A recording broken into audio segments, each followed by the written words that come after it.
All right, let's dive into one of the most talked about and, honestly, one of the most mind-bending technologies out there right now.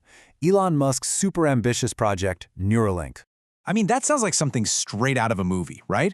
But this exact idea, this is what's at the very heart of the whole conversation around Neuralink. It's a technology that really promises to blur the lines between us and our machines. Yeah, forget about touchscreens, forget about voice commands. We're talking about a future where the connection is so seamless that your mind is the interface. And Neuralink? Well, that's the company trying to build the tech to actually make it happen. So how in the world do we get from where we are today to a world of, brain downloads? In this first part, we're going to break down what Neuralink actually is and the core technology that makes it all tick. Okay, so at its core, Neuralink is what's called a brain-machine interface, or BMI for short. The easiest way to think about it is like a high-tech bridge. It's a tiny, powerful chip that creates a direct line of communication between your brain and, say, your computer. So how does this bridge even work? It's actually a pretty wild three-step process. First, you have these ultrafine threads. We're talking thinner than a human hair, that read the electrical signals coming right from your brain's neurons. Then, that little BMI chip translates those brain signals into digital commands a computer can understand. And finally, an external device, a phone, a prosthetic arm, whatever, carries out that command. Your thought literally becomes an action. Now this is where it gets really interesting. Where could this all lead? We're moving past the how it works and into the what can we do with it? And the potential uses are just huge, from medical miracles to totally new ways of being creative and communicating.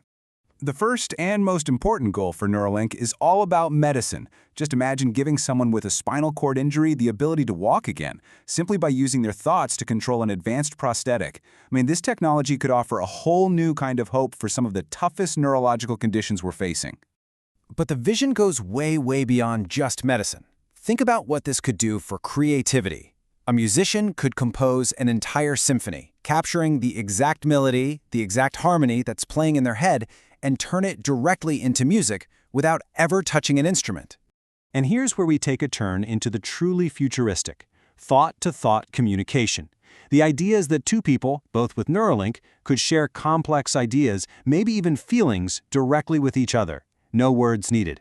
Now, of course, the big vision here is that this would be completely based on your consent and totally controlled by you. But you know what they say, with great power comes great responsibility.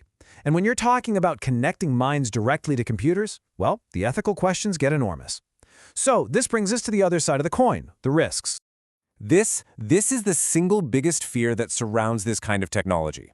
The moment our thoughts, our memories, our feelings get turned into digital data, they could become vulnerable. This isn't just a plot for a sci-fi movie anymore. It's a very real-world security problem we'd have to solve. The risks really boil down to three main worries. First, data privacy. Who owns your brain data? Second, manipulation. Could somebody else influence your thoughts or your decisions without you knowing? And third, inequality. If this tech is only for the super rich, could it create a new class of enhanced superhumans and just make the gap between people even wider? And speaking of that inequality problem, the initial cost is a massive barrier. Early guesses put the implant and the surgery in the tens of thousands of dollars.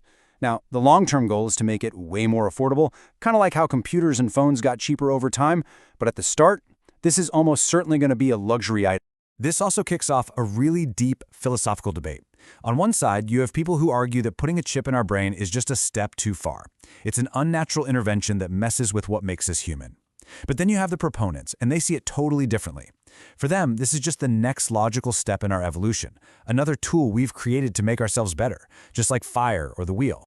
Okay, so with all this incredible potential and all this pretty scary peril, where does the technology actually stand today? Let's take a look at how it's moving from just an idea to a reality, right now. This right here is Nolan Arbaugh. He's 29 years old, and he was paralyzed from the shoulders down after a diving accident. And in 2024, he became the very first human to receive a Neuralink implant. He's giving us a real-world look at the impact of this tech. Nolan's own words really say it all. He can now play chess and video games for hours, and he's controlling it all entirely with his mind. Just think about that for a second. Something that was completely impossible for him is now part of his daily life. He's even using it to learn new languages. He said the surgery itself was super easy and that the tech is giving him new abilities almost every day. So, looking ahead, the possibilities for integrating this are just endless. Imagine controlling virtual and augmented reality just by thinking, or having a direct mental conversation with an AI like ChatGPT.